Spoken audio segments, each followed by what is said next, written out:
Mga dahilan kung bakit nawawala ang pagmamahal ng isang mister sa kanyang misis.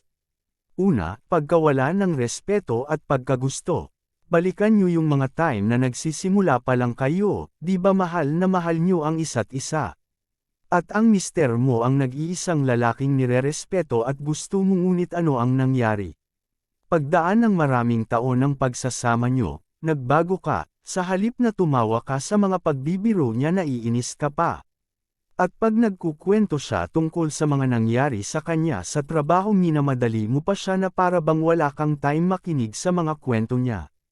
At sa halip na purihin siya sa simpleng bagay na nagagawa niya, pinipintasan mo pa.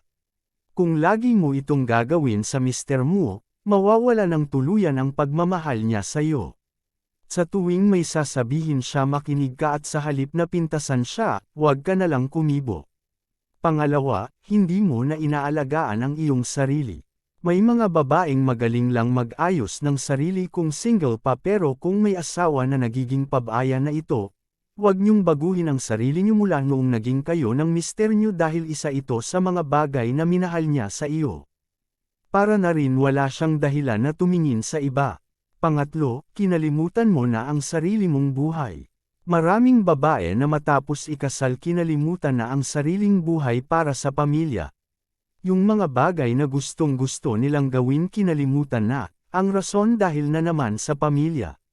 May sarili kang buhay bago ka nag-asawa, kaya walang dahilan upang iwaksi mo yun. Lumabas ka paminsan-minsan kasama ng iyong mga kaibigan at gawin mo yung mga bagay na gustong-gusto mong ginagawa. At huwag mong iisiping hadlang ito sa pagiging may bahay mo.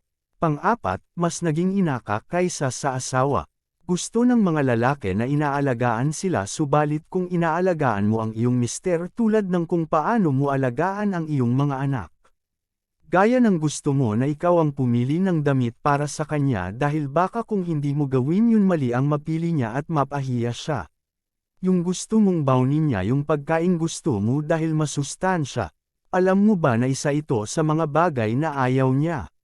Yung tipong nanay na ang dating mo sa kanya sa halip na asawa. May sarili ring buhay ang mister mo, may sariling gusto, kaya hayaan mo siya sa mga gusto niya at igalang mo yun. Huwag kang parang nanay na palaging nag-aalala sa kanyang anak.